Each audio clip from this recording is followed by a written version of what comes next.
നിങ്ങൾ എന്താ ഈ വാങ്ങിച്ചോണ്ട് വരുന്നേ? ഒരു ഫുൾ മന്തി കഴിച്ചിട്ട് വരിക, വയറൊന്ന് സ്റ്റക്കായി. അപ്പൊ സോഡ കുടിച്ചു കഴിഞ്ഞാൽ കുറച്ചൊരു ആശ്വാസം കിട്ടും. ഇതൊക്കെ ഭയങ്കര വിഷം, നിങ്ങൾക്ക് അറിയത്തില്ലേ? ഞാൻ അപ്പോഴും അവളോട് പറഞ്ഞതേ കളറിലതൊന്നും കഴിക്കാണ്ട് സാധാ സോഡ കുടിച്ചാൽ മതി. നീ എന്ത് വിഡ്ഢിത്തരയി പറഞ്ഞു? ഇതെല്ലാം കണക്കാണ്. നീ ഒന്ന് വന്നേ, ഞാൻ കറക്റ്റ് ആയിട്ട് എന്താന്നുള്ളത് പറഞ്ഞുതരാം. ഇതിപ്പോ കുറച്ചൊക്കെ വിഷയാന്നൊക്കെ അറിയാം. പക്ഷെ ഇപ്പൊ നമ്മളൊരു ബിരിയാണി കഴിക്കുകയാണെന്നുണ്ടെങ്കിൽ അല്ലെങ്കിൽ മന്തി കഴിച്ചാലും വയറ് ഭയങ്കരമായിട്ട് ബ്ലോട്ടഡ് ആയി വീർത്ത് ഒരു അസ്വസ്ഥതയാ. ഇത് കഴിച്ചു കഴിഞ്ഞാൽ സെറ്റാ. അപ്പൊ നീ പറയുന്നത് ഇത് കഴിച്ച വയറിന് നല്ലതാണെന്നാണോ പറയുന്നത്? നല്ലതാണെന്നൊന്നല്ല, പക്ഷെ ദഹനം ഭയങ്കര അടിപൊളിയായിട്ട് നടക്കും. അതുകൊണ്ടാണ് നമ്മുടെ വെറും തോന്നല. പക്ഷെ നീ പറഞ്ഞത് ശരിയാണ്, ഇതിൽ ചെറിയ രീതിയിൽ ദഹനത്തിന് ഹെൽപ്പ് ചെയ്യുന്നുണ്ട്. പക്ഷെ ഇതിന്റെ ഭയങ്കര മോശമായിട്ടുള്ള വളരെ വലിയൊരു സൈഡ് എഫക്ട് കൂടെ ഉണ്ട്. ഇതൊക്കെ അറിയാതെയാണ് ഇത്ര ആൾക്കാർ ഇത് മേടിച്ചു കുടിക്കുന്നേ. എനിക്ക് അവർക്ക് ഇതൊന്നും അറിയത്തില്ല. ഇതിപ്പോ കഴിച്ച ഗ്യാസ് പോകുന്നുണ്ട്, അതുകൊണ്ട് അവര് അതാണ് ഇത് കഴിക്കുന്നത്. കുടിച്ചു കഴിഞ്ഞാൽ വയറിന് പെട്ടെന്ന് ഗ്യാസ് പോകുമ്പോ ഭയങ്കര ഒരു റിലീഫാ. നീ എപ്പോഴെങ്കിലും ചിന്തിച്ചിട്ടുണ്ടോ എന്തുകൊണ്ടാണ് ഇത് കഴിക്കുമ്പോൾ നമ്മൾ ഇതുപോലെ ഗ്യാസ് പോകുന്നതിന്? കുഴിമന്തി ബിരിയാണി കഴിച്ചത് ഗ്യാസ് പോയത് കഴിക്കുമ്പോ അത് ആലോചിച്ചുകൊണ്ടിരിക്കല്ലേ പണി. അതാണ് തെറ്റ്. ഇതിൽ ഒരുപാട് സൈഡ് എഫക്റ്റുകളും ഒരുപാട് അസുഖങ്ങളും നമുക്ക് ഇതുകൊണ്ട് വരും. ഇതിൽ എന്തൊക്കെയാണ് അടങ്ങിയിട്ടുള്ളത് നിങ്ങൾക്ക് രണ്ടാൾക്ക് അറിയോ? അതൊന്നും അറിയില്ല. സാധനം കഴിക്കുമ്പോഴോ കുടിക്കുമ്പോഴോ അതിൽ എന്തൊക്കെ ഉണ്ട് എന്നുള്ളത് അറിയണം. പൊതുവെ നിങ്ങൾക്ക് എല്ലാവർക്കും അറിയാം ഇത് മോശമാണ്, ശരീരത്തിന് നല്ലതല്ല. അപ്പൊ ഇതിൽ നോർമലി ഇതൊരു കാർബണേറ്റഡ് ഡ്രിങ്ക്സ് ആണ്. ഓക്കെ, അതുകൊണ്ടാണ് ഇതിൽ കുറച്ച് കാര്യങ്ങളുണ്ട്. അതായത് ആസിഡ് ഉണ്ട്, അതുപോലെ തന്നെ കാർബൺ ഡൈ ഓക്സൈഡ് ഉണ്ട്, പിന്നെ ഇതുപോലെ തന്നെ ഈ കളറിന് വേണ്ടിയിട്ട് കളറ് ചേർക്കാൻ വേണ്ടിയുള്ള കെമിക്കൽസ്, അതുപോലെ തന്നെ ഇങ്ങനെ ഇതിലൊക്കെ ഭയങ്കര മധുരം അല്ലേ, അപ്പൊ അതിന് വേണ്ടിയിട്ട് ഷുഗർ ആഡ് ചെയ്തിട്ടുണ്ട്. അങ്ങനെ ഒരുപാട് കാര്യങ്ങൾ അടങ്ങിയിട്ടുള്ളതാണ് ഇത്. ഈ രണ്ടെണ്ണത്തിന്റെ രണ്ടും കണക്കാണ്. പക്ഷെ ഈ പ്ലെയിൻ നമ്മുടെ സോഡ അല്ലെങ്കിൽ ക്ലബ് സോഡ എന്നൊക്കെ പറയില്ലേ, ഇതില് നമുക്ക് കാർബൺ ഡൈ ഓക്സൈഡും ആസിഡും മാത്രമേ ഉള്ളൂ. അതായത് കളറും മധുരവും ഇല്ല. ഇത് കഴിച്ചു കഴിഞ്ഞപ്പോ എന്താ സംഭവിക്കുന്നതെന്ന് പറഞ്ഞു ഞാൻ പറഞ്ഞുതരാം. ഇതിലെന്ന് വെച്ചാൽ എങ്ങനെയാ? ഇതിലെന്ന് വെച്ചാല് ഈ ആസിഡും ഉണ്ട്, കാർബൺ ഡൈ ഓക്സൈഡും ഉണ്ട്, അതുപോലെ തന്നെ സപ്പോണിൻ എന്ന് പറഞ്ഞ പത വരുന്നില്ല ഇതെല്ലാം. സപ്പോണിൻ എന്ന് പറഞ്ഞൊരു കെമിക്കൽ ഉണ്ട്.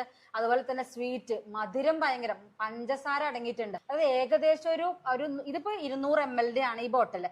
100 ml, അപ്പൊ ഇതിന്റെ പകുതി ഒരു 100 ml ഇങ്ങനെയുള്ള കാർബണേറ്റഡ് ഡ്രിങ്ക്സില് ശരിക്കും 10 ഗ്രാം പഞ്ചസാര അടങ്ങിയിട്ടുണ്ട്. 100 ml ഞാൻ പറഞ്ഞേ. ഇതിപ്പോ ഇതിൽ തന്നെ ഏകദേശം 20 ഗ്രാം ഉണ്ടാവും. 200 ml. നമ്മളിത് കുടിക്കുമ്പോ ചിലവർക്ക് ഒരു ബോട്ടിൽ ഫുള്ളായിട്ട് അങ്ങോട്ട് കുടിക്കും. അപ്പൊ എത്ര ഹൈലി നമ്മള് ഷുഗർ ആണ് എടുക്കുന്നത്. നമ്മളിത് കുടിക്കുമ്പോൾ ഇത് വാട്ടർ ആയിട്ട് റിയാക്ട് ചെയ്ത് കാർബോണിക് ആസിഡ് ഉണ്ടാവും നമ്മുടെ ആമാശയത്തില്. ഈ കാർബോണിക് ആസിഡ് നമ്മുടെ വയറിലുള്ള ദഹനരസങ്ങള് ഉൽപ്പാദിപ്പിക്കാനായിട്ട് സ്റ്റിമുലേറ്റ് ചെയ്യും. അപ്പൊ അതുവഴി ദഹനരസങ്ങൾ ഉൽപ്പാദിപ്പിക്കും. പക്ഷെ നോർമലി ഈ ദഹനരസങ്ങള് നോർമലി നമ്മുടെ ശരീരത്തിൽ നാച്ചുറൽ ആയിട്ട് ഉൽപ്പാദിപ്പിക്കേണ്ടതാ.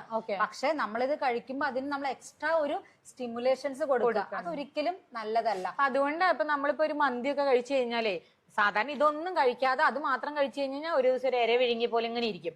അല്ല ഇതെന്തെങ്കിലും കഴിക്കുകയാണെങ്കിൽ പെട്ടെന്ന് അത് ദഹിച്ച് സെറ്റ് ആവും. അതാണ് ഗ്യാസ്ട്രിക് ജ്യൂസ് എക്സ്ട്രാ കൊടുക്കുകയാണ്. പക്ഷെ കണ്ടിന്യൂസ് ആയിട്ട് ഇത് വന്നാല് വയറിൽ ഒരുപാട് മോശമായിട്ടുള്ള കാര്യങ്ങൾ ഉണ്ടാവും. തുടർച്ചയായിട്ട് ഇത് കഴിക്കുമ്പോൾ നെഞ്ചരിച്ചല്, പുളിച്ച തികട്ടല്, അതുപോലെ നമ്മുടെ വയറിന്റെ pH, വയറിലുള്ള ആസിഡ് ഉണ്ടല്ലോ, അതിന്റെ pH തന്നെ തകരാറാവും.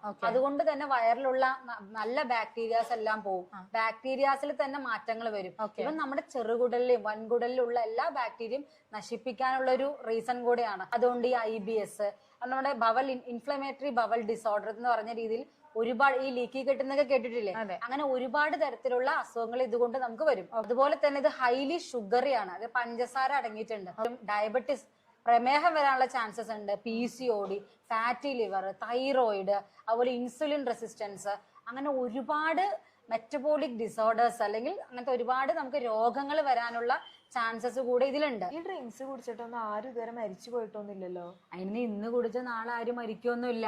ഇത് പയ്യാണ് നമ്മുടെ ശരീരത്തിൽ ബുദ്ധിമുട്ടുണ്ടാക്കുന്നത്. ഇതിപ്പോ എന്തിനാ നിങ്ങൾ കഴിക്കുന്നതെന്ന് പറഞ്ഞ് ദഹനം നടക്കാത്തോണ്ടെന്ന്. അപ്പൊ ഇതിൽ ആസിഡ് ശരിക്കും ഉണ്ട്. ഞാൻ പറഞ്ഞല്ലോ ഇതിൽ ആസിഡ് ഉണ്ട്.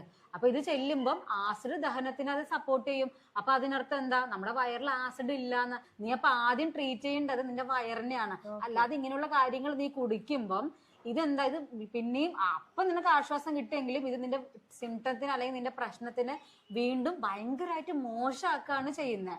അപ്പൊ വയറിനെയാണ് നീ ആദ്യം ട്രീറ്റ് ചെയ്യേണ്ടത്, അല്ലാതെ ഇത് കുടിക്കുകയല്ല വേണ്ടത്. ഈ സോഡ ഒക്കെ കുടിക്കണ നേരത്തെ നമുക്ക് നാവിന് ഇങ്ങനെ ഒരു തരിപ്പ് പോലെ തോന്നില്ല, അത് എന്തുകൊണ്ടാ? ഇതില് ആസിഡ് ആണ്, കാർബോണിക് ആസിഡ് ഉണ്ട്. ഇത് കുടിക്കുന്ന ടൈമില് നാവിലുള്ള നെർവുകൾക്ക് പെട്ടെന്ന് നല്ലപോലെ സ്റ്റിമുലേഷൻ കിട്ടുക.